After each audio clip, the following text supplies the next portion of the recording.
Welcome to Bhaskaran audios. இன்னைக்கு நம்ம என்ன பார்க்க போறோம்னு பார்த்தீங்கன்னா பைக்கோட டெஃப்ட் அலாரம் ரெடி பண்ண போகிறது எப்படி அசம்பிள் பண்ணி வாங்க பார்க்கலாம். பேட்டரி லைன், அதாவது பேட்டரி லைன் வந்து பார்த்தீங்கன்னா இது வந்து மைனஸ் எப்பயுமே பிளாக்ல தான் இருக்கும், ப்ளஸ் இது வந்து ரெட்ல தான் இருக்கும். ஓகேங்களா, இது கிட்ட பொறுத்த வரைக்கும் அப்படி தான் கொடுப்பாங்க.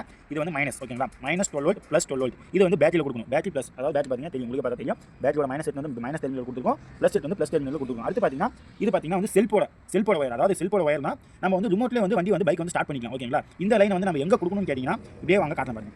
செல்போட ரிலே இருக்கும். ஓகேங்களா, செல்போட ரிலே உங்களுக்கு தெரியுங்களா, செல்போட ரிலேல வந்து கொடுக்கணும். ஓகேங்களா, பாருங்க, இது வந்து ரிலேவோட கப்ளர். ஓகேங்களா, இந்த ரிலேவோட கப்ளர்ல நம்ம கொடுக்கணும். நம்ம வந்து எந்த ஒரு வயருமே கட் பண்ண தேவையில்ல, அப்படியே நம்ம ஜாயின் பண்ணிக்கலாம். ஓகேங்களா, இது வந்து செல்போட ரிலே வயர், இது ரிலேவோட கப்ளர் கொடுக்கணும். ஓகேங்களா, அடுத்து பார்த்தீங்கன்னா இது வந்து டிஎஸ்எல் வயர். டிஎஸ்எல் வந்து இண்டிகேட்டர். ஓகேங்களா, இண்டிகேட்டர் லெஃப்ட், இண்டிகேட்டர் ரைட், இது வந்து மாறி கொடுத்துருக்கோம். ஆனால் இண்டிகேட்டர்ல மட்டும் தான் கொடுக்கணும். இண்டிகேட்டரோட ப்ளஸ்ல வந்து பாசிட்டிவ்ல வந்து நம்ம கனெக்ட் பண்ணணும். ஓகேங்களா, புரியுதுங்களா? பார்த்தீங்கன்னா தெரியும், பாருங்க, இதுக்குள்ள வந்து எல்லா கப்ளரும் கொடுத்துருப்பானு பார்த்தாலும் உங்களுக்கு தெரியும். பாருங்க, நான் வந்து ஓப்பன் பண்ணி காட்டுறேன், பார்த்தாலே தெரியுதுங்களா? இதெல்லாம் வந்து இண்டிகேட்டரோட கப்ளர். ஓகேங்களா, நான் வந்து எந்த ஒரு வயருமே கட் பண்ண நல்லா புரிஞ்சுக்கோங்க. கப்ளரில் கனெக்ட் பண்ணி நான் வந்து டேப் சுற்றிருக்கேன். ஓகேங்களா, பாருங்க, தெரியுதுங்களா? இண்டிகேட்டரோட லெஃப்ட் இண்டிகேட்டர், ரைட் இண்டிகேட்டர். ஓகேங்களா, இதோட பாசிட்டிவ் டெர்மினல் வந்து நம்ம கொடுத்து கனெக்ட் பண்ணி அதுக்கப்புறம் நம்ம வந்து ரொம்ப ஸ்டேபிளாக இருக்கணும்னு சொல்லிட்டு நம்ம வந்து டேப் பண்ணிருக்கோம். ஓகேங்களா, அதுக்கப்புறம் இது பார்த்தீங்கன்னா வந்து ரிமோட்டோட ஆண்டனா வயர். ஓகேங்களா, ரிமோட்டோட ஆண்டனா வயர், இது வந்து ஆண்டனா வயர். ஓகேங்களா, தெரியுதுங்களா? இது வந்து டம்மி தான், ரிமோட்டோட ஆண்டனா வயர். அடுத்து பார்த்தீங்கன்னா இந்த வயர் பார்த்தீங்கன்னா 2 grey colour, 2 grey plus orange, அதுக்கப்புறம் பார்த்தீங்கன்னா பிங்க் கலர்.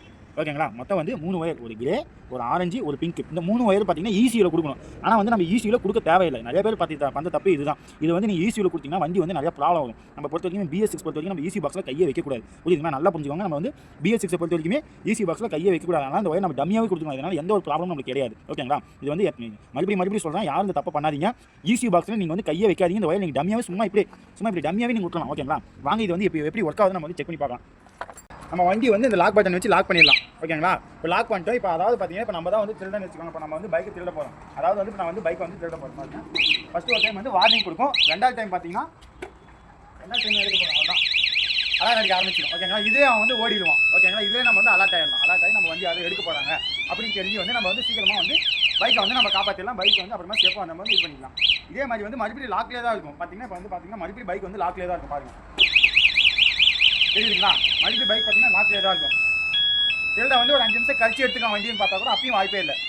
நம்ம வந்து பார்த்தீங்கன்னா ரிமோட்டில் பார்த்தீங்கன்னா நம்ம வந்து வண்டி பார்த்தீங்கன்னா ரிமோட்டில் நம்ம அன்லாக் பண்ணுற வரைக்குமே பைக் பார்த்தீங்கன்னா லாக்லேயே தான் இருக்கும். ஓகேங்களா, அந்த அலாரம் சிஸ்டம் வந்து ஆன்லேயே தான் இருக்கும். நம்ம எப்போ வந்து ரிமோட்டில் வந்து அன்லாக் பண்ணுறோமோ அப்போ மட்டுமே தான் பைக் பார்த்தீங்கன்னா அன்லாக்ல இருக்கும். ஓகேங்களா, இதனால் நம்ம வந்து பார்த்தீங்கன்னா திருடங்கிட்ட வந்து கண்டிப்பாக 100% நம்மளுக்கு வந்து பைக்கை வந்து செக்யூர் பண்ணிக்க முடியும். ஓகேங்களா, இதான் இன்றைக்கான வீடியோ. பாருங்கள், பிடிச்சிருந்தா சப்ஸ்கிரைப் பண்ணுங்கள், மறக்காமல் வந்து அந்த பெல் ஐக்கானை தட்டிட்டு போயிருங்க.